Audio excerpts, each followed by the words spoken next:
जय श्री राधे कृष्ण। आज हम भगवान श्री कृष्ण के श्रीमुख से कही गई माघ मास के कृष्ण पक्ष की पावन षट्तिला एकादशी की दिव्य कथा सुनेंगे। अर्जुन हाथ जोड़कर भगवान श्री कृष्ण से कहते हैं, हे केशव, आपके श्रीमुख से एकादशियों का महात्म्य सुनकर मुझे असीम आनंद की प्राप्ति हुई है। हे मधुसूदन, कृपा करके अन्य एकादशियों का महात्म्य भी सुनाने की अनुकंपा करें।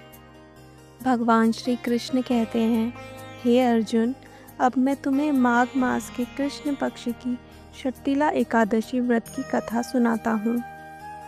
एक समय दालभ्य ऋषि ने पुलत्स्य ऋषि से पूछा, हे ऋषि श्रेष्ठ, मनुष्य मृत्यु लोक में ब्रह्म हत्या आदि महापाप करते हैं, दूसरे के धन की चोरी करते हैं, दूसरे की उन्नति देखकर ईर्ष्या करते हैं। क्रोध, ईर्ष्या, आवेग और मूर्खतावश ये पाप करके फिर शोक करते हैं। हाय, हमने यह क्या किया। हे महामुनि, ऐसे मनुष्यों को नरक से बचाने का क्या उपाय है? ऐसा कौन सा दान पुण्य है जिसके प्रभाव से नरक की यातना से मुक्ति मिल सके? पुलत्स्य ऋषि ने कहा, हे मुनि श्रेष्ठ, तुमने यह अत्यंत गूढ़ प्रश्न पूछा है। इससे संसार के मनुष्यों का महान कल्याण होगा। जिस रहस्य को इंद्र आदि देवता भी नहीं जानते, वह रहस्य मैं तुम्हें अवश्य बताऊंगा। एक बार नारद मुनि ने भगवान श्री हरि से षट्तिला एकादशी का महात्म्य पूछा। नारद जी ने कहा, हे प्रभु, मेरा प्रणाम स्वीकार करें। षट्तिला एकादशी के उपवास का क्या पुण्य है, उसकी क्या कथा है, कृपया कर कहिए। भगवान श्री हरि ने कहा, हे नारद, मैं तुम्हें प्रत्यक्ष देखा हुआ सत्य वृतांत सुनाता हूँ, कृपया ध्यानपूर्वक श्रवण करो। बहुत समय पहले मृत्युलोक में एक ब्राह्मणी रहती थी। वह सदा व्रत उपवास किया करती थी। एक बार वह पूरे 1 मास तक उपवास करती रही, जिससे उसका शरीर अत्यंत दुर्बल हो गया। वह अत्यंत बुद्धिमान थी, किंतु उसने कभी भी देवताओं और ब्राह्मणों के लिए अन्न आदि का दान नहीं किया था।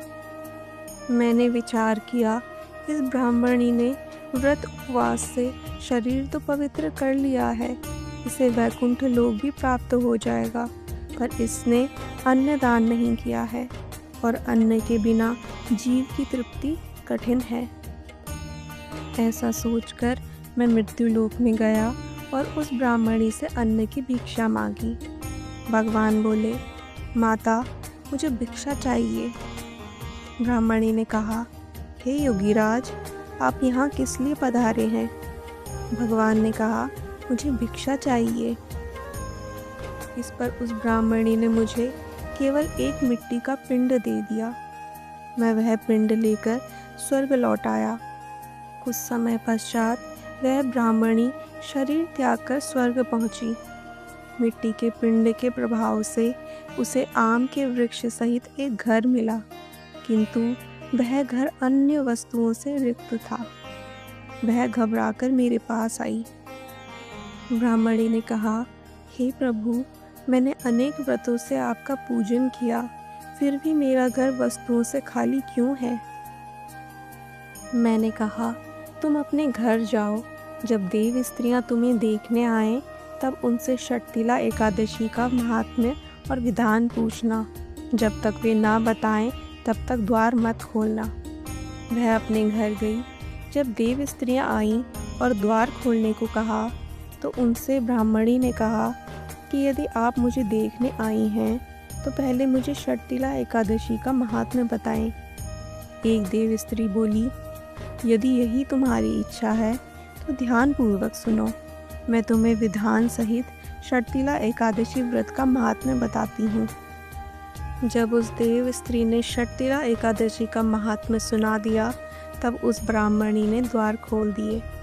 देव स्त्रियों ने ब्राह्मणी को सभी स्त्रियों से भिन्न पाया। उस ब्राह्मणी ने भी देव स्त्रियों के कहे अनुसार षट्तिला एकादशी का उपवास किया।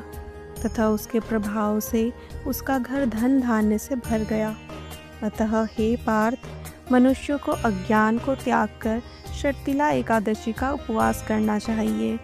इस एकादशी व्रत के करने वाले को जन्म जन्म की निरोगता प्राप्त हो जाती है।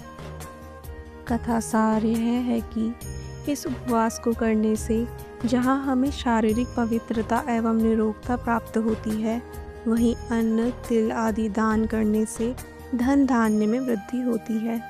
इससे यह भी सिद्ध होता है कि मनुष्य जो और जैसा दान करता है, शरीर त्यागने के पश्चात उसे फल भी वैसा ही प्राप्त होता है। अतः धार्मिक कृत्यों के साथ साथ हमें दान आदि अवश्य करना चाहिए। शास्त्रों में वर्णित है कि बिना दान किए कोई भी धार्मिक कार्य संपन्न नहीं होता। जय श्री राधे कृष्ण।